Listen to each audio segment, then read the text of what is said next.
بل یو بدعت دا عام شوی دی. تاسو وګورئ چې په ډېرو ځایونو کې د جمعې شپه د عبادتونو دپاره خاص کېږي. ځینې ګلان وایي نن پکې شب جمعه ده، اوس د جمعې دا شپه د عبادت له خاص کړی دی شب جمعه، او پلانکي ځای ته به ځم پلانکي ځای ته به ځم، مقدس ځایونه یې جوړ کړي دي. دا بدعات دي.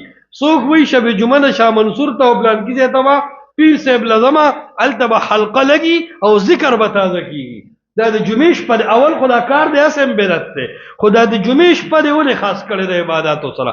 څوک د جمعې په شپه خیرات خاص کوي، ګوره څوک د جمعې شپې سره روژه خاص کوي، څوک د جمعې شپې سره قیام خاص کوي، د شپې ولاړ الله ته.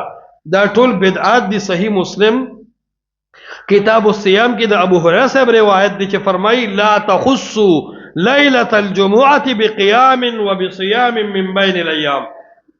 د جمعې شپه او ورځ دا د عبادت کې خاص کول چې دې له ډېر اهتمام ورکړي او نورو له نه ورکړي یا دې کې زیات اجر ګڼي، دا بدعت دی. د الله د نبي په وخت کې په صحابو کې د دې څه مثال لکه موجود نه دی.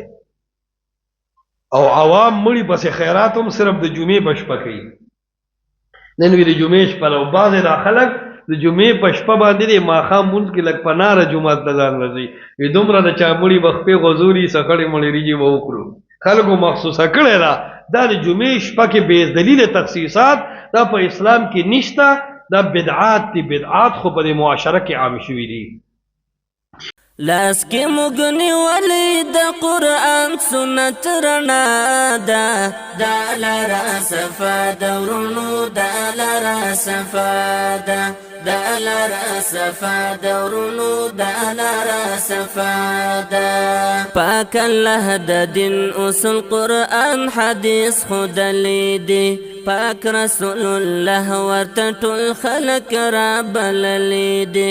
ټول خیر القرون هم تل په دغه لاره تللی دي، ټول خیر القرون هم تل په دغه لاره تللی دي. دا لار رسېدلې تر مولا پورې رښتیا ده، دا لاره صفا د ورونو، دا لاره صفا ده، دا لاره صفا د ورونو، دا لاره صفا ده.